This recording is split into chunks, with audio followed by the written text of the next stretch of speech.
നമസ്കാരം. മലയാളി വാർത്ത ഇൻസൈഡിലേക്ക് സ്വാഗതം. ഇന്ദ്രപ്രസ്ഥത്തിൽ വമ്പൻ സർപ്രൈസ് തന്നെയായിരുന്നു BJP ഒരുക്കിവെച്ചത്. കേന്ദ്ര സർക്കാർ കളം നിറഞ്ഞു കളിച്ചപ്പോൾ രാജ്യ തലസ്ഥാനം BJPയുടെ പോക്കറ്റിൽ. ഡൽഹി വളയിട്ട കൈകൾ തന്നെ ഭരിക്കും. എന്നാൽ ആ വളയിട്ട കൈകൾ അത്ര നിസാരമല്ല, അതിശക്തം തന്നെയാണ്.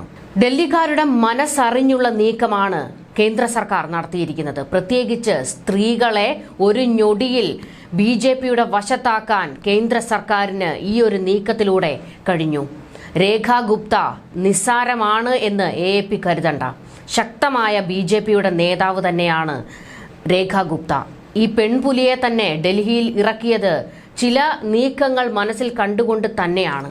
മോദിയും അമിത്ഷായും കളത്തിലേക്കിറങ്ങി AAPയുടെ തല വെട്ടി ചെക്ക് വെച്ചിരിക്കുകയാണ്. ഇപ്പോൾ ഡൽഹിയിൽ ബാക്കി അവശേഷിക്കുന്ന ആപ്പിന്റെ കൂമ്പൊടിക്കാൻ രേഖാ ഗുപ്ത മതിയെന്ന് കേന്ദ്രത്തിന് നന്നായി അറിയാം. അതുമാത്രമല്ല, ജനങ്ങൾക്ക് കൊടുത്ത വാക്ക് അതേപോലെ തന്നെ പാലിക്കുകയാണ് കേന്ദ്ര സർക്കാർ. മോദിയുടെ ഏറ്റവും വലിയ പ്രഖ്യാപനമായിരുന്നു നാരീശക്തി. ആ നാരീശക്തി തന്നെയാണ് ഡൽഹിയിൽ നടപ്പായി തുടങ്ങിയിരിക്കുന്നത്. ഇനി നടക്കാൻ പോകുന്ന മറ്റ് സംസ്ഥാനങ്ങളിലെ തെരഞ്ഞെടുപ്പുകളിലും ഡൽഹിയിലെ വിജയവും വനിതാ മുഖ്യമന്ത്രിയെ പ്രഖ്യാപിച്ചതും വലിയ ശക്തിയായി തന്നെ BJPക്ക് വലിയ മുതൽക്കൂട്ടാകും. ഡൽഹിയിൽ വലിയ ചരിത്രങ്ങൾ തിരുത്തി എഴുതുകയാണ് ഈ തെരഞ്ഞെടുപ്പോടുകൂടി. സുഷമ സ്വരാജിൽ നിന്ന് ഷീലാ ദീക്ഷിതിലേക്ക്, അതിഷിയിൽ നിന്ന് രേഖാ ഗുപ്തയിലേക്ക്. മറ്റൊരു സംസ്ഥാനത്തിനും അവകാശപ്പെടാനില്ല മുഖ്യമന്ത്രി പദത്തിൽ ഇത്രയും വനിതാ സാന്നിധ്യം. അതുതന്നെയാണ് ഡൽഹിയുടെ ചരിത്രം തന്നെ മാറ്റി എഴുതുന്നത്. അതിഷിയെ തന്നെ പ്രതിപക്ഷ നേതാവാക്കാൻ AAP തീരുമാനിച്ചാൽ മുഖ്യമന്ത്രിയും പ്രതിപക്ഷ നേതാവും വനിത എന്ന പ്രത്യേകതയും ഉണ്ടാകും. വലിയ ഭൂരിപക്ഷത്തിൽ ഡൽഹി പിടിച്ചിട്ടും മുഖ്യമന്ത്രിയെ പ്രഖ്യാപിക്കുന്നതിൽ വലിയ അനിശ്ചിതത്വമായിരുന്നു ഇതുവരെ ഉണ്ടായിരുന്നത്. മുഖ്യമന്ത്രിയെ പ്രഖ്യാപിക്കാൻ BJPക്ക് കഴിയാത്തത് അവരുടെ കൂട്ടയടി കൊണ്ടാണെന്നും അധികാര വടംവലി കൊണ്ടാണെന്നും ആം ആദ്മി പറഞ്ഞിരുന്നു. എന്നാൽ അതായിരുന്നില്ല വാസ്തവമെന്നാണ് കേന്ദ്ര സർക്കാർ ഈ നീക്കത്തിലൂടെ പ്രഖ്യാപിക്കുന്നത്.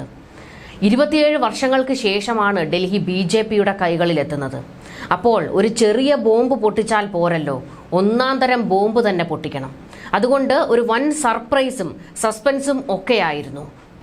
പർവേഷ് വർമ്മ മുഖ്യമന്ത്രിയാകും എന്നായിരുന്നു അവസാന നിമിഷം വരെയും എല്ലാവരും കരുതിയിരുന്നത്. കാരണം അരവിന്ദ് കെജ്രിവാളിനെ പറപ്പിച്ചത് പർവേഷ് വർമ്മയായി. അതുകൊണ്ട് ഡൽഹി പർവേഷ് വർമ്മയുടെ കൈകളിലേക്ക് തന്നെ എന്ന് അഭ്യൂഹങ്ങൾ ഉണ്ടായിരുന്നു.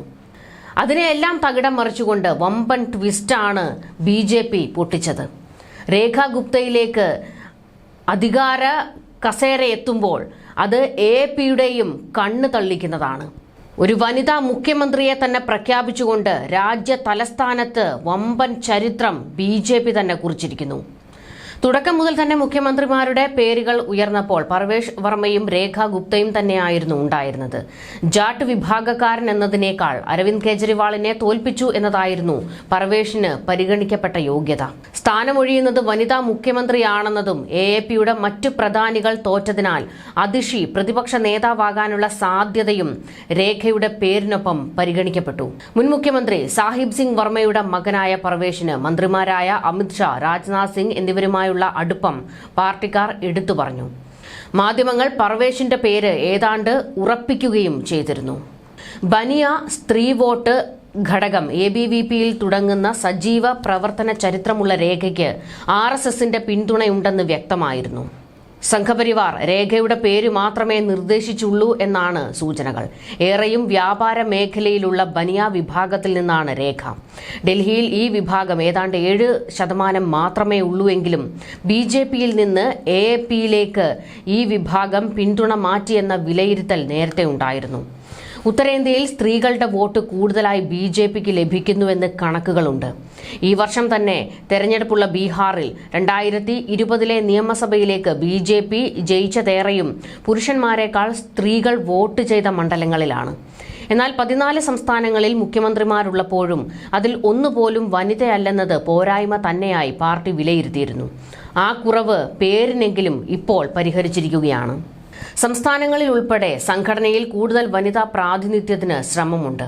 വനിതാ സംവരണ ബിൽ പാസാക്കിയെങ്കിലും നടപ്പാക്കുന്നില്ലെന്ന വിമർശനത്തെ അങ്ങനെ ഒരു പരിധിവരെ പ്രതിരോധിക്കാമെന്നാണ് രേഖ ഗുപ്തയെ മുഖ്യമന്ത്രിയാക്കിയതിലൂടെ കേന്ദ്രം പ്രതീക്ഷിക്കുന്നത്. രാജ്യാന്തര പരിപാടികൾക്ക് വേദിയാകാറുള്ള ഡൽഹിയിൽ സർക്കാരിന്റെ മുഖമായി വനിതയെ അവതരിപ്പിക്കുന്നതിന്റെ മെച്ചവുമുണ്ട്. അങ്ങനെ പല കണക്കുകൂട്ടലുകളാണ് ഉള്ളത്. നിലവിൽ രാജസ്ഥാനിലും ഒഡീഷയിലും BJPക്ക് വനിതാ ഉപമുഖ്യമന്ത്രിമാരുണ്ട്. രാജസ്ഥാനിൽ ദിയ കുമാരി, ഒഡീഷയിൽ പാർവതി പരീധ. സുഷമയ്ക്ക് പുറമെ രാജസ്ഥാനിൽ വസുന്ധര രാജയും മധ്യപ്രദേശിൽ ഉമാ ഭാരതിയും ഗുജറാത്തിൽ ആനന്ദിബെൻ പട്ടേലും BJPയിൽ നിന്ന് മുഖ്യമന്ത്രിമാരായിട്ടുണ്ട്. 2023 ത്രിപുരയിൽ വനിതാ മുഖ്യമന്ത്രിയെ ഭരണമേൽപ്പിക്കാൻ BJP ശ്രമിച്ചുവെങ്കിലും ഉൾപാർട്ടി പ്രശ്നങ്ങൾ തടസ്സമായി. കേന്ദ്രത്തിൽ സാമൂഹിക നീതി ശാക്തീകരണ സഹമന്ത്രിയായിരുന്ന പ്രതിഭ ഭൗമികിനെ ധൻപൂർ നിയമസഭാ മണ്ഡലത്തിൽ സ്ഥാനാർത്ഥിയാക്കി. പ്രതിമ ഭൗമിക് വിജയിച്ചെങ്കിലും മുഖ്യമന്ത്രിയാകാത്ത സ്ഥിതിയിൽ MLA സ്ഥാനം രാജിവെച്ചു. ഡൽഹിയിൽ മന്ത്രിയായി തുടർന്നു. എന്നാൽ കഴിഞ്ഞ ലോക്സഭാ തെരഞ്ഞെടുപ്പിൽ ടിക്കറ്റ് ലഭിച്ചില്ല. മുഖ്യമന്ത്രി പ്രഖ്യാപനം വന്നതിന് പിന്നാലെ രേഖ ഗുപ്ത പ്രതികരണവും നടത്തിയിരുന്നു. സുരക്ഷിത ദില്ലിക്കാണ് തന്റെ മുൻഗണനയെന്നാണ് ദില്ലി നിയുക്ത മുഖ്യമന്ത്രി രേഖ ഗുപ്ത പ്രഖ്യാപിച്ചത്. BJP ജനങ്ങൾക്ക് നൽകിയ എല്ലാ വാഗ്ദാനങ്ങളും പാലിക്കും. സ്ത്രീകൾക്ക് വേണ്ടിയുള്ള പദ്ധതികൾക്ക് മുൻഗണന നൽകും. രാജ്യതലസ്ഥാനമായ ദില്ലിക്ക് പുതിയ മുഖഛായ നൽകും. ജനങ്ങൾ നൽകിയ വിശ്വാസം കാത്തുസൂക്ഷിക്കും.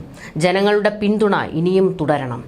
ജനങ്ങളെ ഒപ്പം നിർത്തി മുന്നോട്ടു പോകുമെന്നും രേഖ ഗുപ്ത പ്രതികരിച്ചത്. ഇതുമാത്രമല്ല, ആം ആദ്മിക്ക് ഒന്നാം തരം മുന്നറിയിപ്പും കൊടുത്തിട്ടുണ്ട് രേഖ ഗുപ്ത.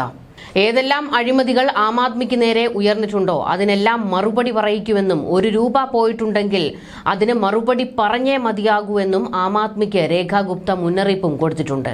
എന്തായാലും ഒരു വമ്പൻ നീക്കം തന്നെയാണ് രേഖ ഗുപ്തയെ മുഖ്യമന്ത്രിയാക്കിയതിലൂടെ ഡൽഹിയിൽ കേന്ദ്ര സർക്കാർ നീക്കം നടത്തിയിരിക്കുന്നത്.